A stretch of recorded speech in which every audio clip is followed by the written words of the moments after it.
Well, it's time for another apple recipe, and this one is for an apple cheddar casserole.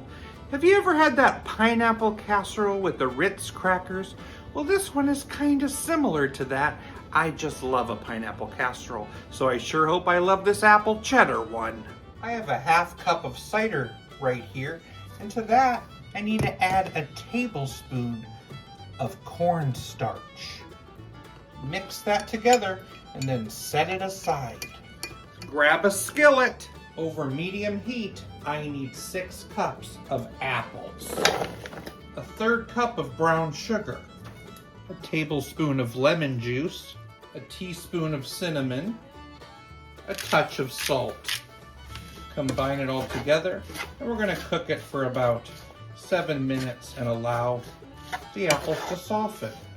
I have that cider cornstarch mixture that I'm going to pour in, and I'm going to cook this until it's nice and thick. Nice and thick.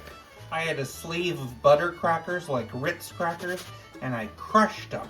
To that I'm going to add a 1/4 cup of melted butter, some cinnamon, and mix that together.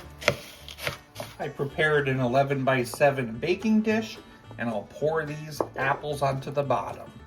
Top that with a cup of sharp cheddar cheese, followed by that cracker mixture. And we're going to bake this at 350 for about 30 minutes. There it is. Apple cheddar casserole. They say this is a side dish, not a dessert. I'm still excited.